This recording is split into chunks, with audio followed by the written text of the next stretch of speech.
окуучусумун. Эсенбек Мейдаровдун жомогун окуп берем. Көпөлөк укул сайып кетти.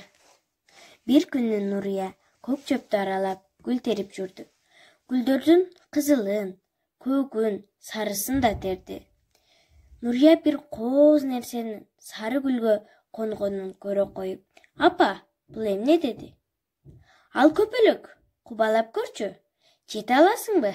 деди апасы. Нурия чуркап жеткенче көпөлөк учуп кетти.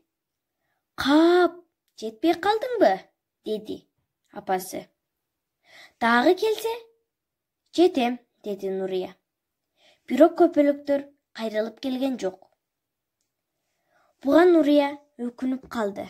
Бул жолу Нурия өзү жалгыз гүл терип жүрүп, бир нерсе учуп келди. Сары гүлгө конгонун көрдү. Чуркап жетип шап кармады. Ошол замат колу тыз эте түштү. Ооруп чыкты. Нурия үйгө айлап келди. "Эмне болду?" деди апасы. "Көпөлөк укол сайып кетти", деди Нурия. Апасы анын колун карап көрүп, "Көпөлөк эмес, аары чаккан турбайбы? Мындан кийин кармабай жүр, жанына да барба", деди.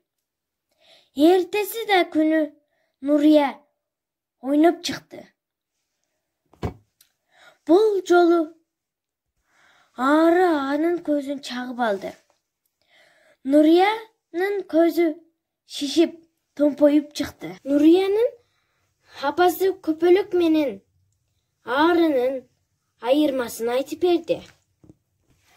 Көпөлөктөрдүн көп түрлөрү болот. Ак кара, кызыл тазыл, жашыл, сары көк.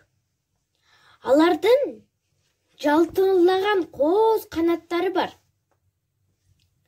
Көпөлөктөр гүлдөрдүн ширеси менен тамактанышат. Таттуу ширелерди көпөлөктөр путу менен сезишет. Аарылар бал чогултушат. Жумушчу аарылар сакчы, балчы, санитар аарылар болот. Аарынын ийнеси бар. Ийнеси менен коргонушат.